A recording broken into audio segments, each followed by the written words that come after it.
नमस्कार, BTV news के इस बुलेटिन में आपका स्वागत है। सबसे पहले आइए एक नज़र डालते हैं आज की कुछ खास खबरों पर।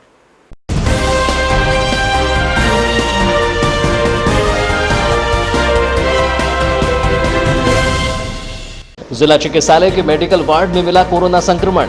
मेडिकल वार्ड में भर्ती हुई महिला निकली कोरोना पॉजिटिव। गोंदिया से इलाज कराकर बालाघाट पहुंची थी महिला। जिला चिकित्सालय का मेडिकल वार्ड हुआ सील। डॉक्टर्स, स्टाफ, मरीज हुए क्वारंटाइन। 2 निजी चिकित्सालय सहित एक मेडिकल दुकान भी हुई सील। महिला की स्थिति गंभीर होने पर छिंदवाड़ा किया गया रेफर। नगर में जल भराव को लेकर कांग्रेसियों ने जताया आक्रोश। ड्रेनेज सिस्टम और रेलवे ओवरब्रिज बनाने की मांग। हर वर्ष बारिश में लोगों के घरों में भरता है पानी। जिला कलेक्टर के नाम कांग्रेस जनों ने सौंपा ज्ञापन। जिला कांग्रेस कमेटी के बैनर तले सौंपा गया ज्ञापन। 2 दिनों तक मनाई जाएगी भगवान श्री कृष्ण जन्माष्टमी। घरों में प्रतिमा स्थापना कर होगी पूजा अर्चना। बाजारों में भगवान कृष्ण की मूर्ति खरीदने चल रही चहल पहल। कोरोना के चलते सामूहिक कार्यक्रमों का नहीं होगा आयोजन। घरों में ही कुंड बनाकर प्रतिमा विसर्जन करने अपील। मंदिरों में नहीं रहेगा बाहरी व्यक्तियों का प्रवेश।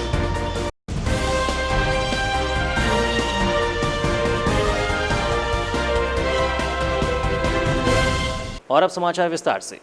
11 अगस्त को नगर के शहीद भगत सिंह जिला चिकित्सालय में उस समय दहशत का माहौल व्याप्त हो गया जब यहां मेडिकल वार्ड में भर्ती एक सर्दी जुकाम से पीड़ित एक महिला को कोरोना जांच रिपोर्ट पॉजिटिव आई, जिसके बाद तो जैसे जिला चिकित्सालय प्रबंधन के होश ही उड़ गए। रिपोर्ट के आने के बाद महिला को तत्काल ही जिला प्रशासन ने बालाघाट से छिंदवाड़ा रेफर किया है। बताया जा रहा है कि महिला का स्वास्थ्य गंभीर होने के चलते उसे छिंदवाड़ा रेफर किया गया है। जिले में तेजी से कोरोना संक्रमितों का आंकड़ा बढ़ रहा है। मंगलवार को एक महिला की रिपोर्ट पॉजिटिव आने के बाद हड़कंप की स्थिति निर्मित हो गई है। महिला की रिपोर्ट पॉजिटिव आने के पूर्व जिला अस्पताल के मेडिकल वार्ड में भर्ती थी। साथ ही उसने एक निजी अस्पताल में भी इलाज करवाया था, जिसके चलते न सिर्फ डॉक्टर्स, स्टाफ बल्कि भर्ती मरीजों में भी दहशत का माहौल निर्मित हो गया है। यहाँ खास बात यह भी है कि महिला की स्थिति गंभीर होने के चलते उसे कोविड अस्पताल में भर्ती ना कर छिंदवाड़ा रेफर कर दिया गया है।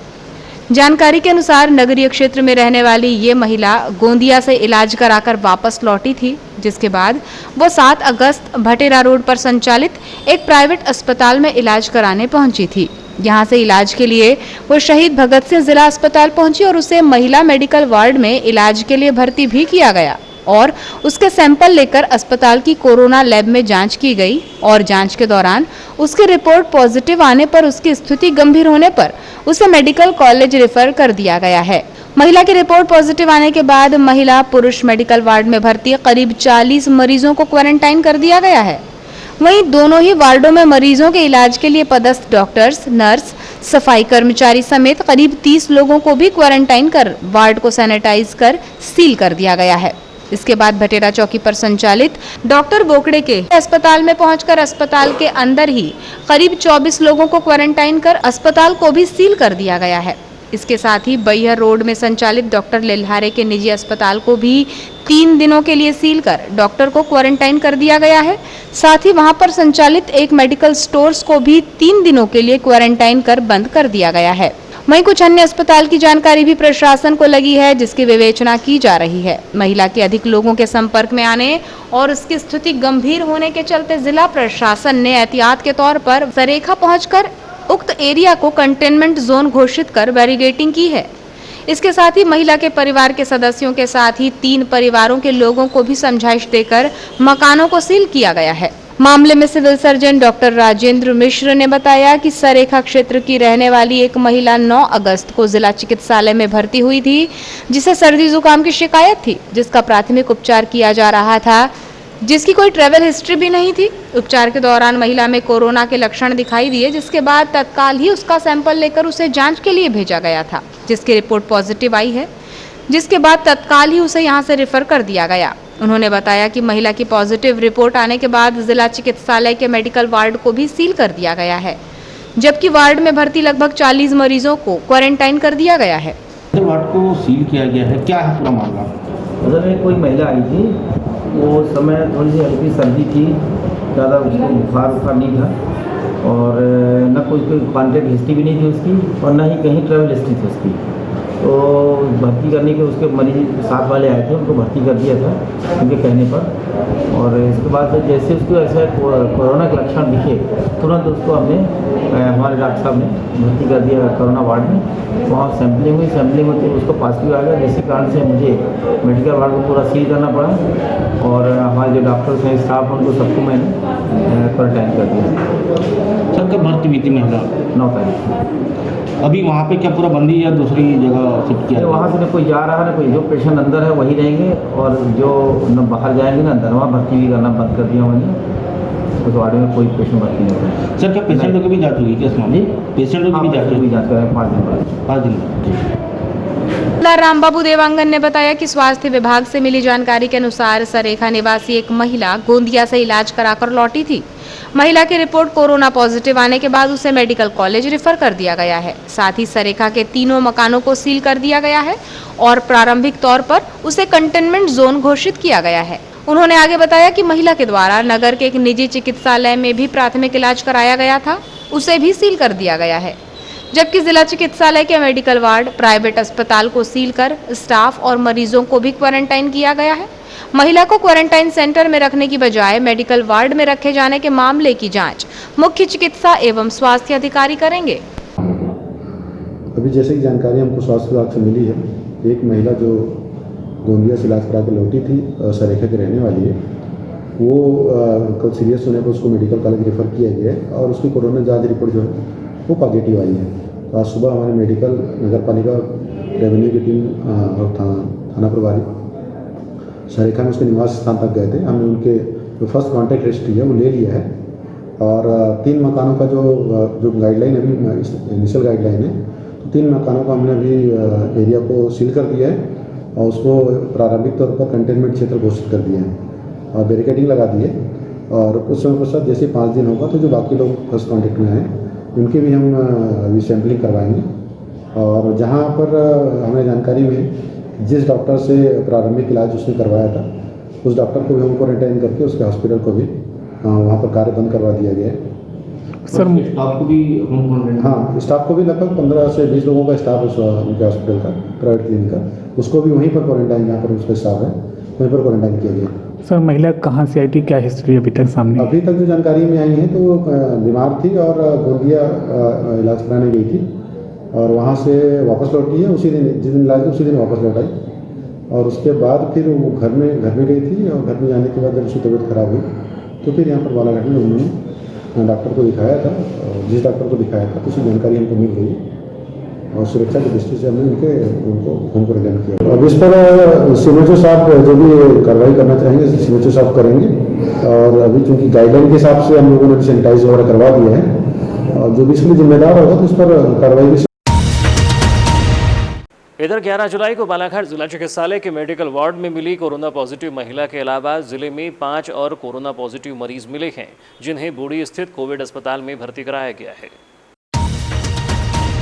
मुख्य चिकित्सा एवं स्वास्थ्य अधिकारी डॉक्टर मनोज पांडे ने बताया कि आईसीएमआर जबलपुर से देर रात में प्राप्त रिपोर्ट के अनुसार 5 और मरीजों के सैंपल कोरोना पॉजिटिव पाए गए हैं। ये सभी मरीज क्वारंटाइन सेंटर में थे और अब उन्हें इलाज के लिए आईटीआई के पीछे बूढ़ी बालाघाट में बनाए गए कोविड अस्पताल में भर्ती करा दिया गया है। उन्होंने बताया कि देर रात में जिला अस्पताल बालाघाट के मेडिकल वार्ड में भर्ती एक महिला भी ट्रू नॉट लैब की रिपोर्ट में कोरोना पॉजिटिव पाई गई है। इस महिला को इलाज के लिए मेडिकल कॉलेज छिंदवाड़ा में भर्ती करा दिया गया है। उन्होंने बताया कि इस प्रकार अब जिले में कुल 174 मरीज कोरोना पॉजिटिव पाए जा चुके हैं, जिसमें से 131 मरीज शासन के प्रोटोकॉल के अनुसार ठीक होकर अपने घर जा चुके हैं और 43 मरीजों का इलाज किया जा रहा है। उन्होंने बताया कि जिन मरीजों के सैंपल कोरोना पॉजिटिव पाए गए हैं उनमें एक मरीज 20 वर्षीय युवक है जो लांजी तहसील के ग्राम भाने गांव का निवासी है और 7 अगस्त को नागपुर से वापस आया है। दूसरा मरीज वारासिवनी तहसील के ग्राम हुडगी टोला का है जो 1 अगस्त को कटनी से वापस आया था। तीसरा मरीज वारासिवनी तहसील के ग्राम मोहगांव का है और वो 5 अगस्त को नागपुर से वापस आया था। चौथा मरीज कटंगी तहसील के ग्राम सिरपुर की एक महिला है जो 7 अगस्त को पुणे से वापस आई है। 5वां मरीज किरनापुर तहसील के ग्राम जराही की एक युवती है जो पूर्व में कोरोना पॉजिटिव पाए गए मरीज के संपर्क में आई थी। बालाघाट नगर के विभिन्न वार्डों में हो रही जलभराव की स्थिति व वार्डों में व्याप्त गंदगी की समस्या से कांग्रेसियों ने नगर पालिका की व्यवस्था के प्रति आक्रोश जताया है। इस दौरान जिला कांग्रेस कमेटी के द्वारा 11 अगस्त को जल निकासी की स्थायी व्यवस्था करने, ड्रेनेज सिस्टम बनाने व नगर की यातायात व्यवस्था को बेहतर करने, रेलवे ओवरब्रिज का निर्माण व रिंग रोड का शीघ्र निर्माण करने की मांग को लेकर कलेक्टर को ज्ञापन सौंपा गया। इस दौरान जिला कांग्रेस कमेटी कार्यकारी अध्यक्ष राजा सोनी ने बताया कि हर वर्ष बारिश में शहर के हृदय स्थल हनुमान चौक में व नगर की निचली बस्तियों में पानी निकासी की सुविधा नहीं होने से जल भराव होने लगता है और लोगों के घरों में बारिश का पानी घुस रहा है। पिछले अनेक दशकों से बालाघाट के नागरिक जल भराव के इस दंश को झेलने के लिए मजबूर हैं। उन्होंने कहा कि गत 2 दिनों से हुई बारिश से शहर के बीच स्थित Deendayalpuram, Chitragupta Nagar, Mahavir colony, Baiya road, ward number 2, Bhatera Chowki सहित अन्य क्षेत्रों में जलभराव के चलते लोगों को भारी दिक्कतों का सामना करना पड़ा है। नगरीय प्रशासन द्वारा नगर में जल निकासी को लेकर कोई सुनियोजित कार्य योजना लागू नहीं की जाती है। उन्होंने कहा कि ब्रॉडगेज का कार्य पूर्ण होने जा रहा है और जल्द ही रेल सेवा भी प्रारंभ हो जाएगी, जिससे हर 10 से 15 मिनट में ट्रेन की आवाजाही होने लगेगी, जिससे रेलवे क्रॉसिंग में यातायात में दिक्कत होगी। इस समस्या को देखते हुए शीघ्र ओवरब्रिज का निर्माण व रिंग रोड का निर्माण किया जाना चाहिए।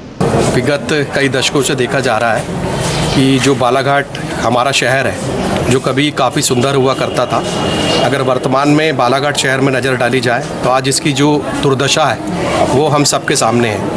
अभी आपने देखा कि विगत कुछ वर्षों से जिस तरह से हम देखते हैं कि अगर हल्की सी भी बारिश होती है, जो जिस तरह से शहर के जो पॉश एरिए हैं, चाहे वो हनुमान चौक हो, चाहे वो महावीर कॉलोनी हो, चाहे नर्मदा नगर हो, इसके अलावा भी जो हमारे शहर के निचले इलाके हैं, बैया रोड हो, गड्ढा मोहल्ला हो, अनेक इलाके ऐसे हैं जो अगर थोड़ी सी भी बारिश होती है तो हम सब देखते हैं कि लोगों के घरों में पानी भरने लगता है और स्थिति इतनी भयावह हो जाती है कि नाव तक चलाने की आवश्यकता हमें शहर में महसूस होने लगी है। ये स्थिति बालाघाट नगर की है और हम सबको लगता है कि ये कहीं ना कहीं जो स्थिति है जो बन रही है, जो हमारे शहर का जो एक मास्टर प्लान कई साल से हम सुनते आ रहे हैं कि एक मास्टर प्लान तैयार हो रहा है, मास्टर प्लान तैयार हो रहा है, लेकिन वो कौन कर रहा है, किसने किया, ये आज तक पता नहीं चला।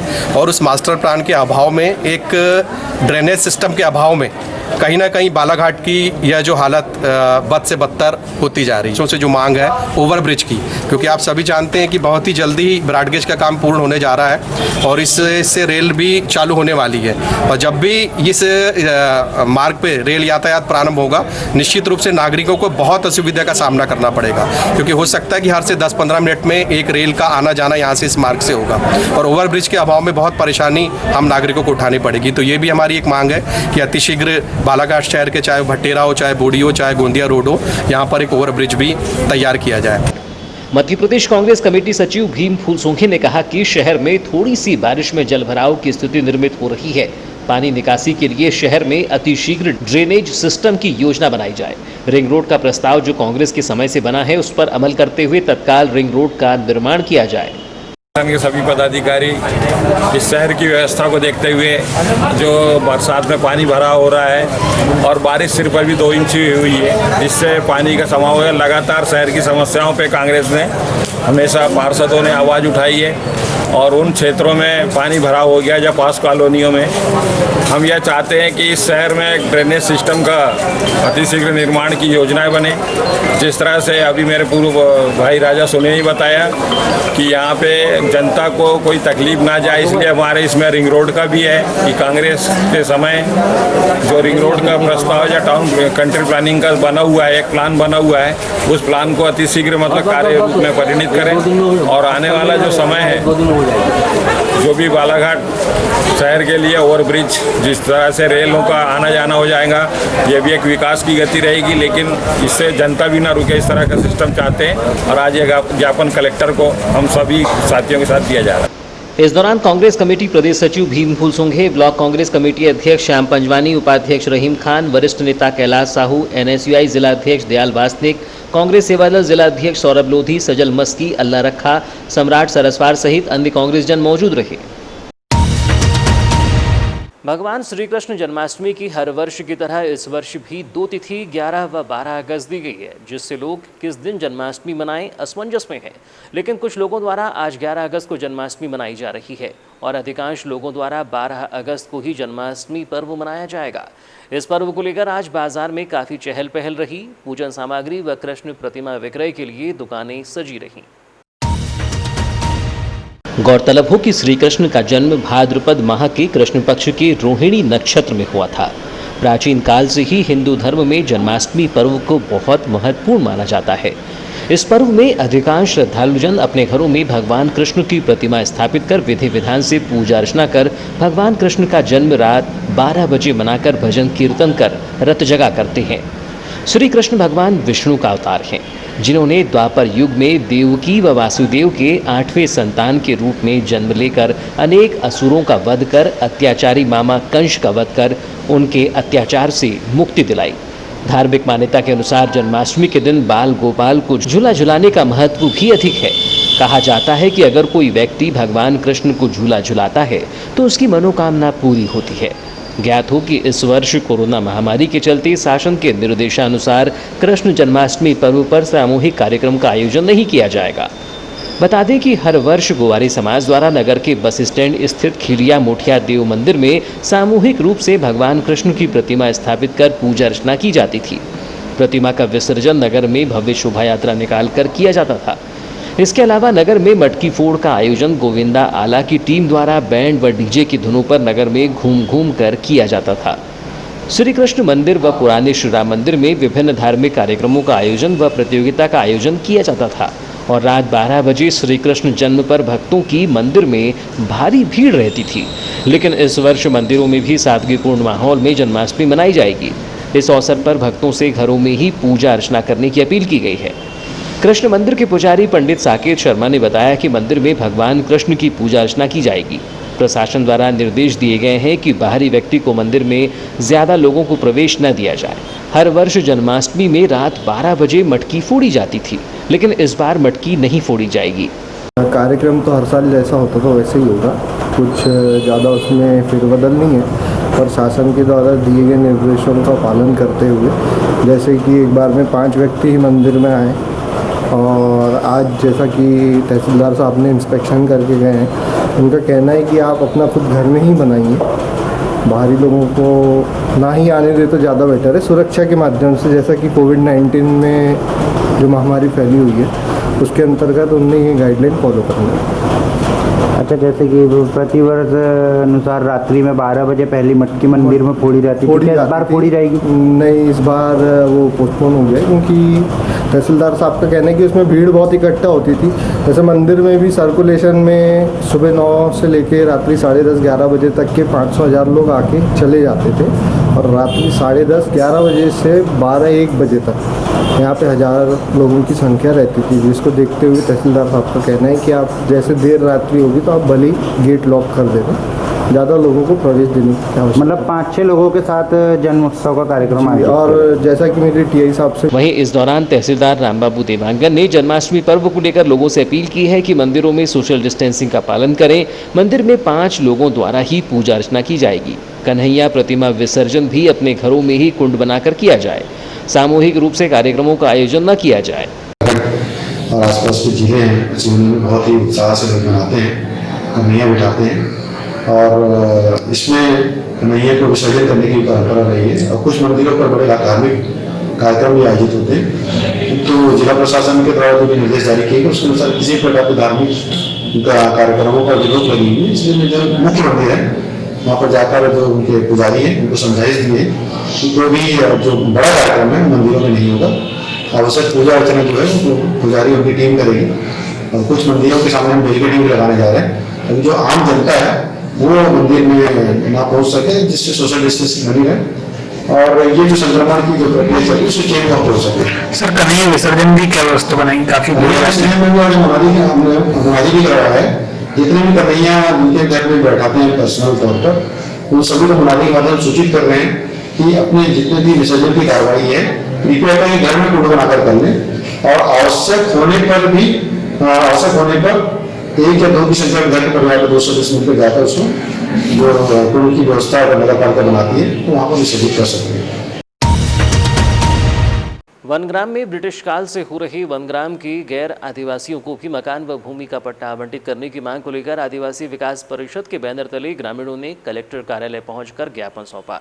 आदिवासी वनग्रामों में आदिवासियों के अलावा गैर आदिवासी भी पिछली कई पीढ़ियों से निवास कर रहे हैं, जिनके पास पुरखों के दस्तावेज हैं, लेकिन पट्टा नहीं होने से शासन की योजनाओं का लाभ नहीं मिल रहा है। इस दौरान ग्रामीणों ने वन अधिकार अधिनियम 2006 के अंतर्गत गांव में रहने वाले सभी आदिवासी ग्रामीणों के साथ साथ गैर आदिवासियों को भी वन मित्र पोर्टल के माध्यम से आवासीय भूमि के पट्टे आवंटित करने, निरस्त दावों का पुनः परीक्षण कर दावेदारों का ऑनलाइन पंजीयन कराने व ग्राम स्तरीय वन अधिकार समिति के तहत पट्टे दिए जाने की मांग की गई। उन्होंने बताया कि वन ग्रामों में रहने वाले आदिवासी लोगों के लिए सरकार ने पट्टे दिए जाने की घोषणा की है, लेकिन उन आदिवासी वनग्रामों में आदिवासियों के अलावा गैर आदिवासी भी पिछली कई पीढ़ियों से निवास कर रही हैं, जिनके पास पुरखों के दस्तावेज, ब्रिटिश काल के कागजात व 1975 की मतदाता सूची है, जिसमें उनके पुरखों के नाम दर्ज हैं। बावजूद इसके भी शासन द्वारा गैर आदिवासियों को शासन प्रशासन की कोई भी योजना का लाभ नहीं दिया जा रहा है। उन्होंने शासन से मांग की है कि गैर आदिवासियों को भी आवास व भूमि के पट्टे प्रदान कर शासन की योजना का लाभ दिलाया जाए। इस दौरान समरिया सरपंच महेश मरकाम ने कहा कि वन अधिकार अधिनियम में हमारे गैर आदिवासियों का भी हक है, उन्हें भी पट्टा आवंटित किया जाए। शासन द्वारा पहले 75 वर्ष पुराने दस्तावेज मांगे गए थे, जो सभी ने जमा करा दिए हैं, लेकिन बाद में एक नोटिस आया है जिसमें गैर आदिवासियों के आवेदन निरस्त कर दिए गए हैं।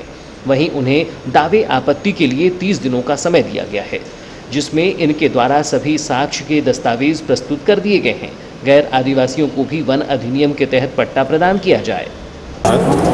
जो हमारे गैर आदिवासी भाई हैं, इन लोगों का पट्टा अभी तक नहीं बना है। जब से वन अधिनियम आया है 2006 से, तब से इन लोगों ने आवेदन किया है। उसके बाद फिर इनका त्रुटिपूर्ण कहना चाहिए कि इनको 75 साल का साक्ष्य मांगा गया। उसके बाद पुनः इन्होंने अभी फिर आवेदन किया, फिर अभी एक नोटिस इनको मिला कि 60 दिन के अंदर फिर आप अपील कीजिए। तो जितना भी साक्ष्य था, बुजुर्गों का कथन, दूसरा मतदाता सूची, तो जो मतदाता सूची 1975 का है ना, 1975 का मतदाता सूची भी आवेदन के साथ संलग्न है, और जो बुजुर्ग का कथन है वो भी संलग्न है। ग्राम पंचायत जैतपुरी सरपंच प्रमोद कुमार ताराम ने कहा कि वर्ष 2006 से वन अधिकार अधिनियम के तहत आदिवासियों को वन अधिकार पत्र दिया गया है। उसी तरह गैर आदिवासियों द्वारा भी इस अधिकार पत्र के लिए आवेदन किया गया था, लेकिन उनके आवेदन को निरस्त कर दिया गया। दावे आपत्ति के लिए शासन द्वारा 1 माह का समय दिया गया था, जिसके चलते आज हम सब कलेक्टर कार्यालय पहुंचे हैं। हमारी मांग है कि उन्हें भी भूमि का अधिकार पत्र मिलना चाहिए, शासन की योजना का लाभ दिया जाना चाहिए। 2006 से वन अधिकार अधिनियम के तहत जिस प्रकार से आदिवासियों को वन अधिकार पत्र दिया गया, उसी परिप्रेक्ष्य में अन्य परंपरागत निवासी भी दावा किया गया, लेकिन पूर्व में इनका दावा निरस्त करके वापस किया गया। फिर से वन मित्र पोर्टल के अंतर्गत फिर से इनका दावा लिया गया, और अभी जो है जितने भी हमारे साक्ष्य हैं पूर्व में, जो ब्रिटिश ज़माने से जो इनको पट्टा दिया गया था वन भूमि में रहने का, वो उन्होंने साक्ष्य लगाया।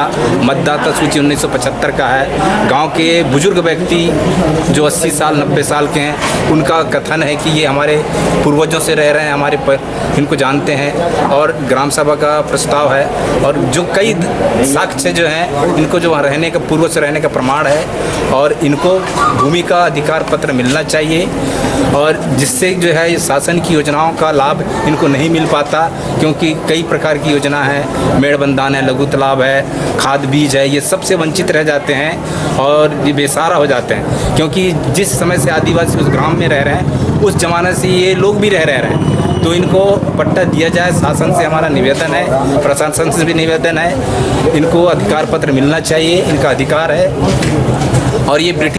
इस दौरान मध्य प्रदेश आदिवासी विकास परिषद के जिलाध्यक्ष भुवन सिंह कोर्राम, ग्राम पंचायत समरिया सरपंच महेश मरकाम, जैतपुरी सरपंच प्रमोद कुमार ताराम सहित अन्य ग्रामीण जन मौजूद रहे।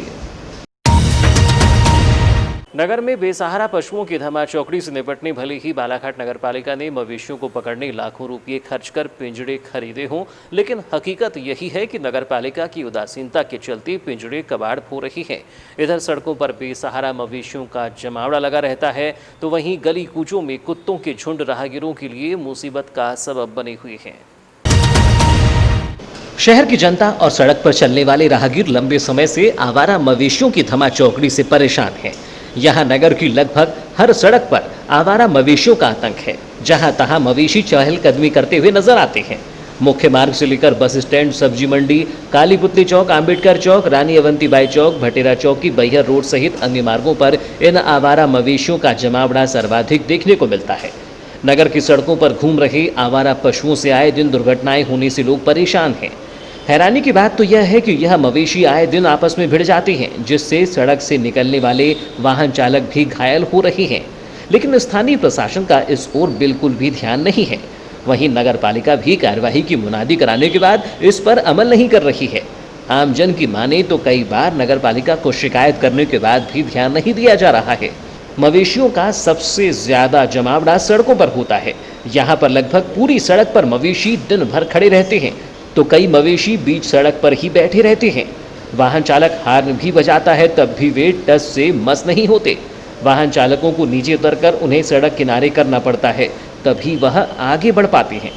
दिन हो या फिर रात, यह मवेशी राहगीरों के लिए सबसे ज्यादा मुसीबत बने हुए हैं।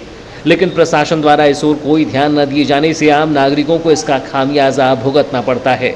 अभी बीते दिनों ही विहिप जिला अध्यक्ष ने आवारा मवेशियों पर नगरपालिका को चेताया था, लेकिन उसके बाद भी आज दिनांक तक नगरपालिका ने इस मामले में कोई सुध नहीं ली है। बालाघाट नगर से सटे ग्राम कोसमी की महिला समूह ने माइक्रो फाइनेंस कंपनियों के द्वारा किश्त की राशि के लिए परेशान करने की कलेक्टर से शिकायत की है। समूह की महिलाओं ने किश्त माफ करने की मांग की है। इस संबंध में महिलाओं ने बताया कि माइक्रो फाइनेंस कंपनियों से लोन की राशि ली गई है, लेकिन कोरोना महामारी के चलते काम बंद होने से किश्त की राशि जमा करने में दिक्कतों का सामना करना पड़ रहा है।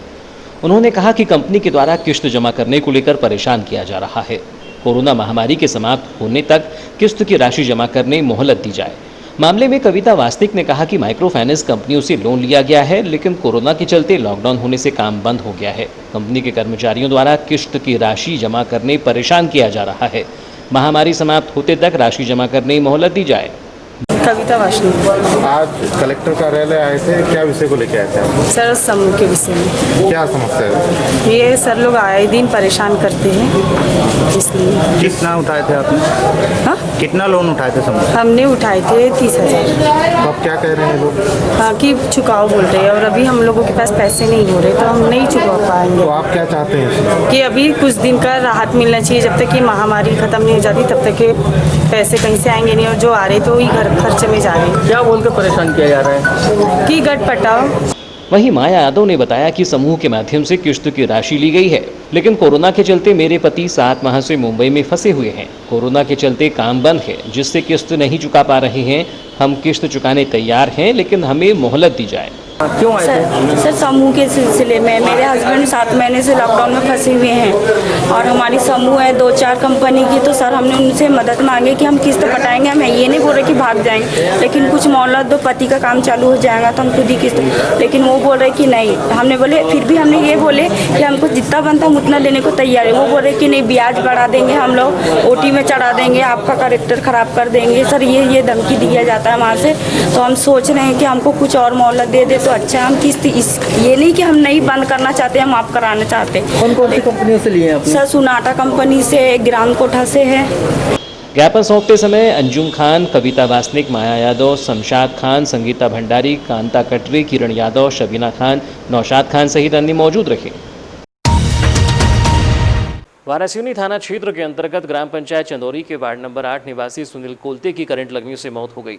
बताया जा रहा है कि मृतक युवक अपने घर में बुधवार को पड़ने वाले जन्माष्टमी पर्व पर भगवान कृष्ण की प्रतिमा स्थापित करने के लिए घर की साफ सफाई कर रहा था। तभी वह भगवान की मूर्ति को स्थापित करने वाले स्थान पर विद्युत झालरों से सजा रहा था। इसी दौरान झालरों में फॉल्ट होने के चलते उसे बिजली का जोरदार झटका लगा, जिससे वह जमीन पर गिर गया और उक्त झालर भी उसके शरीर पर गिर पड़ी, जिससे उक्त युवक की मौके पर ही मौत हो गई। घटना का पता उस समय चला जब उसकी मां जानकी बाई बकरियां बांधकर घर के अंदर गई। तब उसने सुनील को जमीन पर पड़ा देखा, जिस पर उसने हल्ला किया। आवाज सुनकर अंदर सो रहा मृतक का पिता उठकर आया और अन्य पड़ोसी भी दौड़कर आए, जिसके बाद अचेत सुनील को तत्काल वारासिवनी सिविल अस्पताल लाया गया, जहां जांच के बाद डॉक्टरों ने सुनील को मृत घोषित कर दिया। वहीं बताया जाता है कि मृतक सुनील सब्जी का थोक व्यापारी था, जो वारासिवनी सब्जी मंडी में अपना व्यापार करता था। घटना वाले दिन भी उसने अपना व्यापार कर जन्माष्टमी पर्व की तैयारी करने सुबह करीब 11 बजे अपने घर चला गया था और जन्माष्टमी पर्व को परिवार के साथ भक्तिभाव से मनाने के लिए घर की साफ सफाई कर घर को सजाने का काम कर रहा था। उसी दौरान ये घटना घटित हो गई। जैसे ही मृतक के चाहने वालों को इसकी जानकारी लगी, तुरंत ही उसकी एक झलक पाने के लिए सिविल हॉस्पिटल में सब्जी विक्रेताओं की भीड़ एकत्रित हो गई, जिसके बाद पुलिस ने अस्पताल तहरीर पर अस्पताल पहुंचकर मर्ग कायम कर शव को पंचनामा कार्यवाही कर पोस्टमार्टम करवाकर परिजनों को अंतिम संस्कार के लिए सौंप दिया। वहीं पुलिस जांच कर रही है कि उक्त युवक की मौत कैसे हुई। वारासिवनी नगर में 2 दिन पूर्व आकर थाना प्रभारी का पदभार ग्रहण करने वाले नीरज मेड़ा को चोरों ने चुनौती देना प्रारंभ कर दिया है। इसके पूर्व के थाना प्रभारी तो चोरियों पर अंकुश लगाने में पूर्ण रूप से सफल नहीं हो पाए थे। अब देखना यह है कि नए प्रभारी चोरियों पर लगाम लगाने में सफल होते हैं या नहीं। मामला नगर के वार्ड नंबर 9 का है, जहां रहने वाले देवेंद्र कारसरपे के सूने मकान में चोरों ने चोरी का प्रयास किया, लेकिन पड़ोसियों के कारण वो कामयाब नहीं हो पाए। मकान मालिक देवेंद्र कारसरपे पिछले 1 माह से अपने ससुराल नेवर गांव में रह रहे हैं और मकान में कोई नहीं रह रहा है, जिसका फायदा चोरों ने उठाना चाहा, जिसके लिए रविवार की रात्रि में चोरों ने देवेंद्र के सूने मकान पर धावा बोला और घर के अंदर का पूरा सामान चोरी करने के लिए समेट लिया।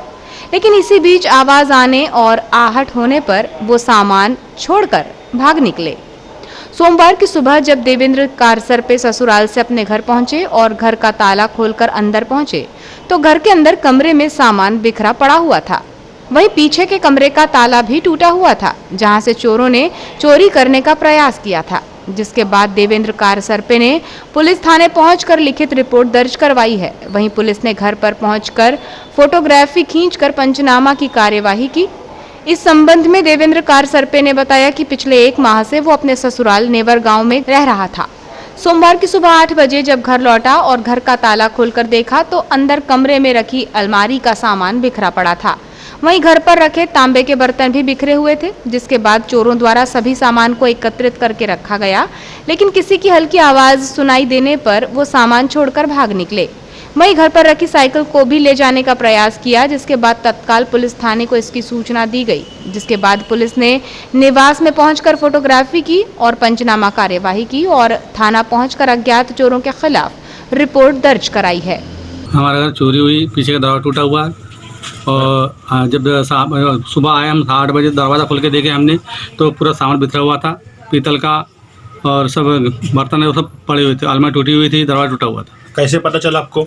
हमको जिस लड़के ने फ़ोन किया था उसी लड़के के आधार पे हमने अब रिपोर्ट दर्ज की है। अच्छा, किसने चोरी किया है कुछ पता चला? चोरी तो अब ऋतिक ने किया, ऋतिक का फ़ोन आया था, उसी के आधार पर हमने रिपोर्ट डाले वहाँ। क्या क्या सामान चोरी हुआ है? चोरी तो कुछ चोरी का प्रयास किया, हमने चोरी नहीं किया कर पाया। ठीक है, तोड़फोड़ करेंगे? तोड़फोड़ करे हैं और वो चोरी करता जरूर, मगर आहट आने से वो प्रयास विफल हो गया उसका। कब की घटना ही है? कि रात के 9 बजे और मारने की धमकी दिया उसने, हाँ मर्डर करूँगा तेरा मैं। और अब अंत में चलते चलते आइए एक नज़र डालते हैं आज की कुछ खास खबरों पर।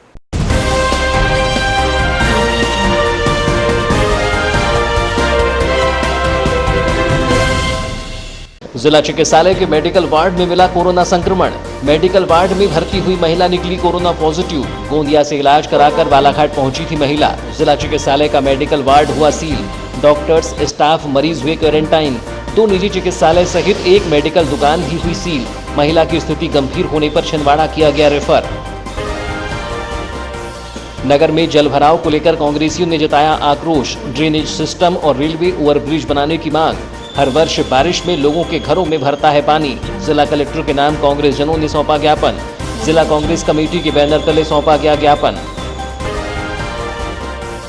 2 दिनों तक मनाई जाएगी भगवान श्री कृष्ण जन्माष्टमी। घरों में प्रतिमा स्थापना कर होगी पूजा अर्चना। बाजारों में भगवान कृष्ण की मूर्ति खरीदने चल रही चहल पहल। कोरोना के चलते सामूहिक कार्यक्रमों का नहीं होगा आयोजन। घरों में ही कुंड बनाकर प्रतिमा विसर्जन करने अपील। मंदिरों में नहीं रहेगा बाहरी व्यक्तियों का प्रवेश।